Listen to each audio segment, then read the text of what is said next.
আসসালামু আলাইকুম। আজকে কর্পোরেট ট্যাক্স প্ল্যানিং এর ৬ষ্ঠ অধ্যায়ের ৪ নাম্বার ক্লাসে আপনাদের স্বাগত জানাচ্ছি। আমি মোহাম্মদ জানাল আবেদিন। আজকে ক্লাসটি একটি বিশেষ গুরুত্বপূর্ণ ক্লাস। আজকে ক্লাসের মাধ্যমে আমরা ৩টি সূত্র সহজে শিখবো ইনশাআল্লাহ। তো চলুন আমরা সূত্রগুলো একটু দেখি। প্রথমে ১ নম্বরে বলছি যে মার্জিনাল এক্সপ্লিসিট ট্যাক্স রেট, অর্থাৎ যদি কোনো প্রশ্নে আপনাদের জিজ্ঞেস করে যে মার্জিনাল এক্সপ্লিসিট ট্যাক্স রেট বের করো, তাহলে সূত্র হচ্ছে এটা মার্জিনাল এক্সপ্লিসিট ট্যাক্স রেটকে সংক্ষেপে বলবো এমইটিআর। তো এমইটিআর সমান সমান STR divided 1 plus I whole power N.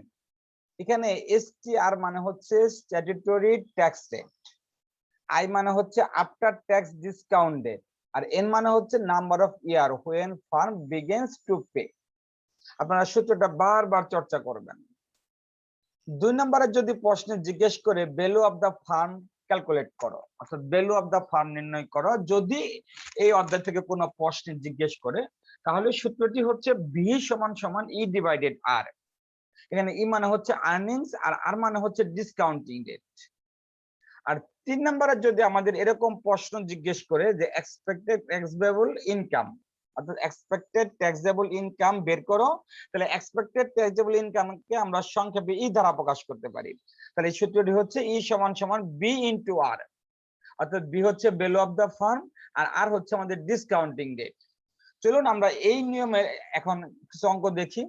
আর আমি এখন যে গাণিতিক সমস্যাটা দেখাচ্ছি সেটা আমার লেখা এই কর্পোরেট ট্যাক্স প্ল্যানিং টেক্সট বইয়ের ৬ষ্ঠ অধ্যায়ের প্রবলেম সি পার্টের ১০ নম্বর অঙ্কটি এটি। Suppose A farm has tax losses in the current period of 10 million, which when added to pure tax losses gives it an annual carry forward of 15 million. The top statutory tax rate for the foreseeable future is 35%. Assume an after-tax discount rate of 10% and future taxable income per annum of 2 million. এখানে আমাদের প্রথমে যে বিষয়টা আস্তে আস্তে বোঝা সেটা হলো যে আমাদের এই প্রশ্নে ১ নম্বরে কি জিজ্ঞেস করেছে। এখানে ১ নম্বর রিকোয়ারমেন্টে জিজ্ঞেস করছে what is the farm marginal explicit tax rate, অর্থাৎ মার্জিনাল এক্সপ্লিসিট ট্যাক্স রেট নির্ণয় করো। আর ২ নম্বরে বলছে what is the farm marginal explicit tax rate if the top statutory tax rate is expected to increase to 40% within the next 2 years. তো আমি একটু সহজে বলছি, সেটা হচ্ছে যে আমাদের প্রথমটা বলছে প্রশ্নে মার্জিনাল এক্সপ্লিসিট ট্যাক্স রেট বের করো, যে সূত্রটা আজকে ক্লাসে আমি আপনাদের উল্লেখ করেছি। আর ২ নম্বরে বলছে হ্যাঁ সেম জিনিস এক্সপ্লিসিট ট্যাক্স রেট নির্ণয় করো, শুধুমাত্র এখানে স্ট্যাটুটরি ট্যাক্স রেট আগে প্রশ্নে ছিল 35%, এটা পরিবর্তন হয়ে এখন এটা হচ্ছে 34%, অর্থাৎ বেড়ে 5% বেড়ে এটা 40% হচ্ছে। তাহলে আগে যেখানে আমরা 35% ধরে অঙ্কটা করেছিলাম, এখন সেখানে 40% ধরবো। আর উভয় ক্ষেত্রে আমাদের বলা আছে 2 ইয়ার্স, অর্থাৎ 2 বছরের জন্য কাজটি করতে বলছে। তো চলুন আমরা সলিউশনটা দেখি। তো প্রথমে আমরা লিখলাম calculation of marginal tax rate, we know that METR সমান সমান STR divided 1 plus I whole power N. তো আমি হেয়ারে সব এখানে উল্লেখ করেছি। হেয়ারে গিয়ে বললাম এমইটিআর সমান সমান মার্জিনাল এক্সপ্লিসিট ট্যাক্স রেট, এটা আমরা নির্ণয় করব। আর এসটিআর হচ্ছে স্ট্যাটুটরি ট্যাক্স রেট, যেটা প্রশ্নে দেওয়া ছিল 35%। আর আমরা আগে থেকেই জানি যে পার্সেন্ট সরাসরি অঙ্কে আসে না, যেটা ভাঙ্গিয়ে আসে। তো 35% কে বাঙালি হয় 0.35। আই হচ্ছে আফটার ট্যাক্স ডিসকাউন্ট রেট, যেটা প্রশ্নে দেওয়া ছিল আমাদের 10%, আপনারা দেখতে পাচ্ছেন সরাসরি দেওয়া ছিল 10%। তো আমরা এখানে 10% নিচ্ছি, ভাঙিয়ে নিলাম। আর এন হচ্ছে number of years when from the begin to pay tax, অর্থাৎ আমরা 15 মিলিয়ন টাকা 2 মিলিয়নের জন্য পার ইনকাম প্রদান করতেছি, তাহলে আসে 7.5 মিলিয়ন, যা আমরা হয়তো 8 বছরের মধ্যে পরিশোধ করব।